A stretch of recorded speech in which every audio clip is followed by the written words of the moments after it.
sini selaku ketua RT.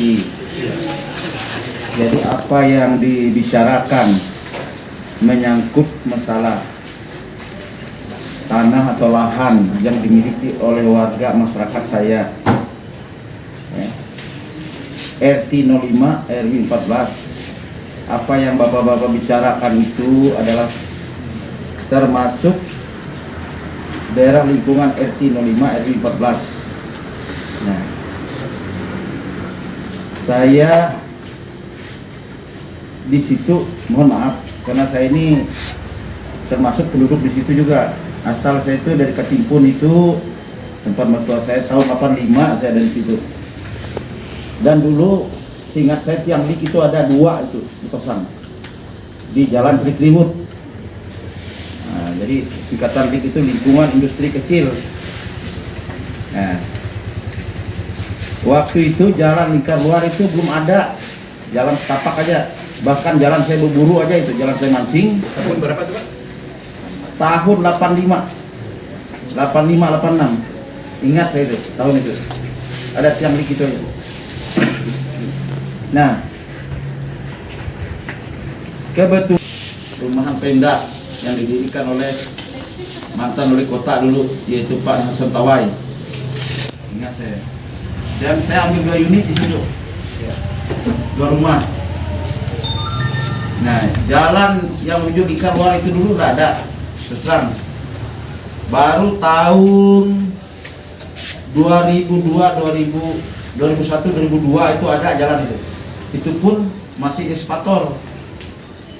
Nah, dan itu tempat saya mancing aja, terang saya orang suka berburu. Tempat saya berburu saja itu.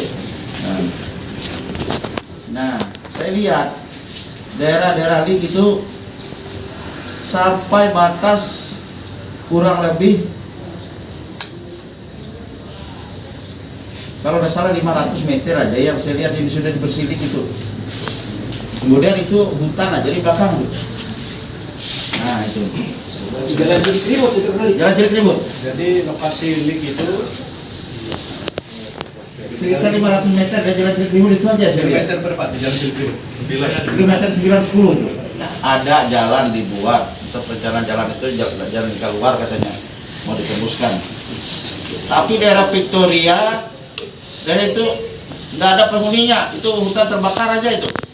Memang kalau saya serakah, sudah saya bikin suratnya, ya. Tapi saya bukan orang gitu, ya. Bukan belantara itu. Hutan Pak, terang, ya.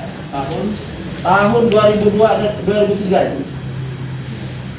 Nah, itu. Jalan Victoria. Jalan Victoria. Ya mohon maaf, ini pertama ini nama lembaga kami oknum ini saya yakin dan percaya tidak semua ya, tidak semua itu. Belum ada koordinasi itu kan? Tidak ada koordinasi sama saya selaku PPI. Hanya Pak Medi bilang kami menjadikan posko sini untuk kawan, tapi ada pegangan kita lah selaku lembaga secara hukum yang bisa dipertahankan gitu. Ini kan orang banyak, jangan-jangan banyak yang pekerjaannya tidak bisa saya atasi selaku warga saya nanti. Nah, jadi ramai. Itu yang saya takutkan. Makanya saya panggil Pak Riswanto kalau selaku Babin dan Pak Alimuji. Saya sering bahkan Pak Lurah sendiri saya SMS telepon beliau Pak Camat. Nah, gimana ini solusinya Betamat ini? Nah, jangan membawa-bawa nama Betamat, maksud saya untuk hal-hal yang hal seperti itu. Nah, kalau lembaga Betamat itu tidak begitu cara kerjanya ya.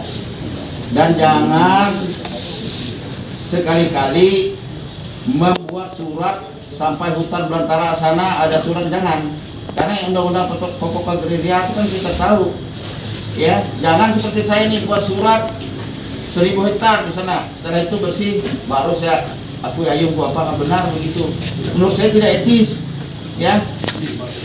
Iya, hutan rimba saya kita bilang ini surat punya saya. Ya. Itu yang saya sampaikan Pak pada kondisi saya selaku RT, warga saya tidak aman dengan kehadiran posko Betamat di situ. Itulah yang di keterangan. Iya, terima kasih Pak RT. Iya. Mungkin ada permasalahan yang tahu saya, Bapak pengacara ini terjadi seperti ini. Saya ingat pada tahun 2014 dan waktu awal-awal mereka kerja di sana, kami mengenalkan ya, ada kerja di Jakarta. Dari listrik itu baru ke jalan di rumah, tergantung lokasi. Kemudian itu dengan yang mereka kerja operasi. Jadi dia dari kiri berikut tidak? Ya, Jadi berikut, dia belakang berapa meter? 500, lebar jalan itu 1000. Panjang gitu ya? Ya, lebar jalan 1000, belakang 500. Itu yang dinamakan liftnya. Berikut. Kemudian di belakang saya punya murid, jadi mereka katanya sampai nyebrang terus ya. Pangan total dari mengarah Infield sampai ke sana itu ada sekitar 40 orang. Ya, itu gabungan antara lift dengan operasi. Ya, Berarti ada tambahan. ada tawaran. Makanya mereka mendapatkan senjata yang benar, ada dari operasi dengan biasanya nggak dipakai itu Pak, masih akan kerjaan saya. Ya. Prosesan aja Pak, proses. Ya. Ya. Awalnya sih 2014 sih memang ada perkara Pak. Gugatan Pak Wardoyo menggugat secara pribadi Maladin, kemudian Jack Mayang, istrinya almarhum Tuan Yapo, kemudian siapa? Tuan Isan, Tuan Irawan, Tuan Adi, saya lupa lagi beberapa orang. Mereka bersekarang di pengadilan ini. Objek masalahnya 12 hitam itu udah. 12 kali itu yang tunjukin ini, yang skep ini. Itu 12 hektar aja. 12 hektar aja. Itu sama namanya sama mereka klaim di situ.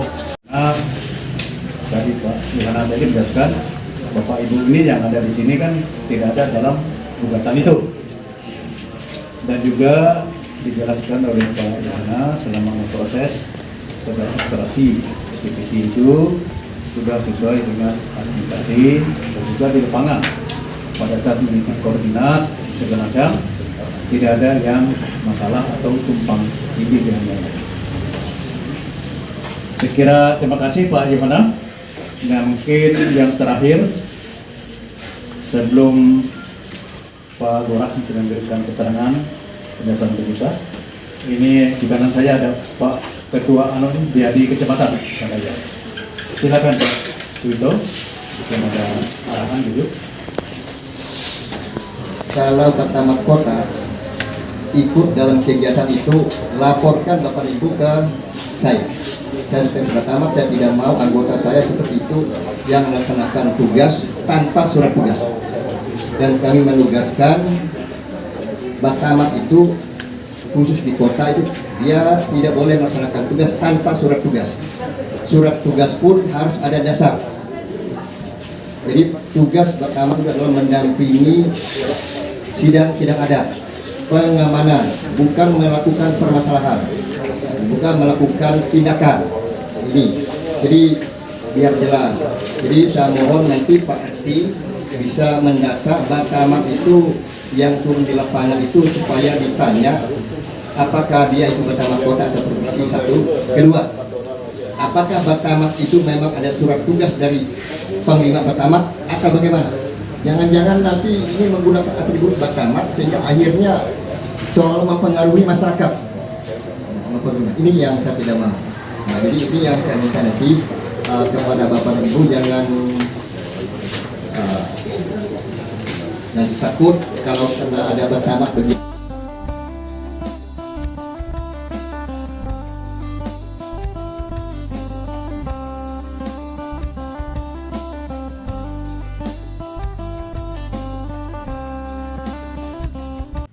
Saya cerita sedikit. 2014 saya sudah bertugas di Bukit Tunggal sebagai kasih transit, dan saya juga pernah kebetulan jalan-jalan ke sana. 2014 jalan Lahir Mahar itu belum diaspal, dan saya naik motor masih banyak tunggul-tunggul di jalan raya itu. Dan saya masuk ke belakang itu bukan lewat jalan Tantung Pak, tapi lewat belakang rumah Pak Mat Sumbang itu, tembus belakang. Tapi saya belum di Victoria juga belum ada jalan juga. Itu sekedar informasi. Terus selanjutnya saya termasuk orang yang sangat menyayankan kegiatan Batamat ini, Pak. Saya orang Dayak dan Batamat ini adalah organisasi besar. Jadi akan sangat kelihatan rendah ketika organisasi besar ini dipakai untuk mengklaim tanah-tanah masyarakat yang sebenarnya mungkin secara legalitas dari pemerintah baik kelurahan, kecamatan mempunyai kekuatan hukum yang besar. Tentu kami pemerintah, kecamatan, RT RW, kelurahan punya dasar yang jelas juga sehingga itu terbit. Kami juga tidak sembarangan menerbitkan surat-surat karena kami tahu konsekuensinya. Nanti kita negara hukum tentu kegiatan kita yang salah tentu adanya tidak diundang, tidak diundang. Dan ini mudah-mudahan ini ada titik temunya nanti. Tentu kita berharap semua di sana bisa berjalan dengan baik sehingga wilayah Bukit Tunggal ini akan semakin cepat berkembang. Kenapa di Klik itu tidak bisa berkembang seperti di Kecipir, Pak? Karena permasalahan tanahnya tumpang tindihnya luar biasa juga, Pak. Tapi Kecipir tumpang tindihnya luar biasa juga, tapi ternyata bisa berkembang. Tentu kita berharap seperti itu, Pak. Cuman tentu dengan cara-cara yang baik, dengan cara-cara komunikasi yang baik. Jangan sampai ada kita saling mengklaim. Tidak ada masalah yang tidak bisa diselesaikan dengan komunikasi. Saya rasa demikian. Saya tidak berpanjang lebar karena sudah dijelaskan oleh Pak Juwana tadi yang lebih detail terkait kawasan tersebut. Lebih kurang mohon maaf. Terima kasih Pak Matir. Assalamualaikum warahmatullahi wabarakatuh. SKT, kan? Maka itu sah secara hukum. Sehingga kita mempertanyakan juga bagaimana kok tiba munculnya itu diklaim demikian dengan sekian ratus hektar atau puluhan hektar yang dimiliki oleh badan hukum tersebut. Nah, inilah sebuah keniscayaan yang kita harus duduk bersama. Saya terima kasih sekali Pak pada Pak Matir ini dengan hadirnya seperti ini, kita memperjelas semuanya. Sehingga amar putusan tadi yang Mahkamah Agung buat yang dipegang oleh Pak Wardoyo yang menggugat kemudian itu yang titik jelas yang nanti masyarakat tahu. Ketika masyarakat tahu menjelaskan seperti ini, kita tahu bahwa hak yang kepemilikan yang dimiliki oleh masyarakat ini sah secara hukum karena dikeluarkan oleh pemerintah aparatur yang sah juga. Jadi Bapak nggak perlu takut. Cuma yang menjadi ketakutan kita ini tadi mungkin benar yang disampaikan, ada beberapa yang meresahkan dan sebagainya. Nah, ini juga yang memang kita harus juga duduk bersama Pak, berkomunikasi. Pak John F. Kennedy, saya luar biasa Pak. Saya jempol kayak gini buat Bapak juga gitu untuk menenangkan masyarakat. Karena mohon maaf Pak, ya dari yang saya dengar juga masyarakat ini resah. Kalau sampai tindakan anarkis itu dilakukan, kita juga yang dirugikan. Nama Palangkaraya juga yang tidak kita inginkan itu kasus itu. Ya. Nah, dengannya hadir ini saya terima kasih sekali Pak Matir sudah memfasilitasi ini. Dengar pendapat seperti ini yang kemudian nanti sudah ada yang kita diteruskan, kita menemukan apa yang dikatakan Pak Lurah tadi benar, tidak ada masalah yang tidak bisa diselesaikan dengan komunikasi yang baik, penyampaian yang baik. Kalau saya jelas analisis secara hukum Pak, mohon maaf sekali, saya dimulai dari bagaimana badan hukum PID itu berdiri, kapan dia memiliki aset itu, kemudian kapan dia memiliki tanah tersebut, saya dari analisis saja Pak, secara legal umum. Terima kasih sekali. Assalamualaikum warahmatullahi wabarakatuh. Ya, terima kasih Pak.